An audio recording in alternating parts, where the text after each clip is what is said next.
This is called Happy Sunday, Laetare Sunday.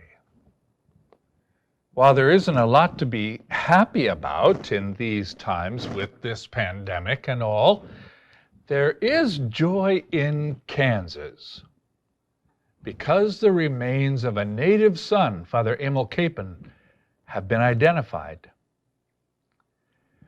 He served as an Army chaplain in World War II in Burma.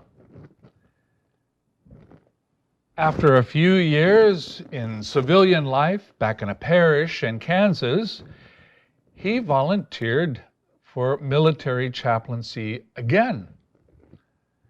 And when someone asked him why, he responded, "Have you ever been to a parish altar society meeting?" He was sent to Korea. And early on in the war, his unit was overrun by the enemy. The order came to evacuate, but Father Capon stayed behind with the wounded soldiers, and with them was taken prisoner. They were marched on foot 60 miles to a POW camp. And all along the way, Father Capon carried one soldier who was wounded in the leg and urged others to keep walking because the enemy would shoot them if they lagged behind. Once in the POW camp, Father Emil would time and again put his own life on the line to keep the frail and the sick and despairing soldiers alive. For example, he shared his clothes so that they wouldn't freeze to death. He snuck out at night to forage food for the hungry. He washed the bodies and clothes of men with diarrhea from dysentery. Most of all, he gave the other prisoners hope by leading them in prayer and preaching encouragement. The surviving prisoners said that it was his message of hope that kept them alive. The prison camp guards singled out Father Capon for mistreatment and torture because of his faith and because of how the other prisoners thrived with his help.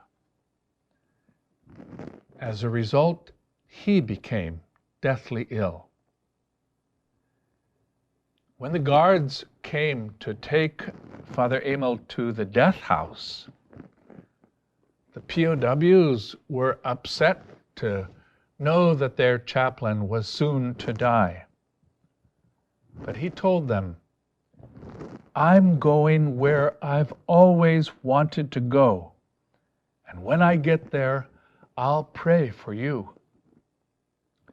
And as he was being carried away to die, Father Capon blessed the prison guards and asked God to forgive them, saying, "They don't know what they're doing."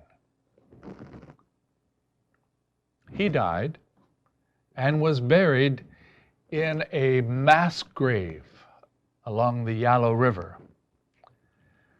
Years later, the contents of that grave were taken to a U.S. cemetery where they might be identified through DNA testing.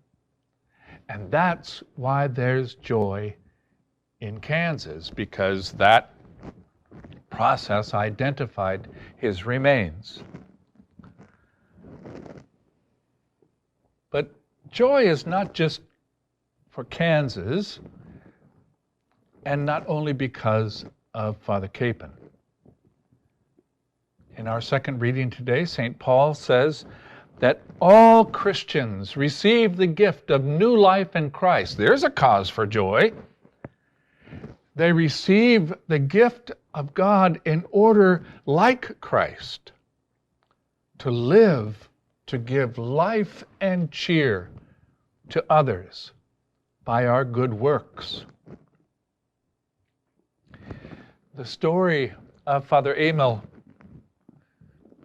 is really a much shared story, the story of our parents, the story of Mary Frances Clark, or Nano Nagel, or Mother Xavier, or Fathers Bill Barrigy, or Ray Herman and Al Schmidt, all and any who live to give life and cheer to others by good works. And you?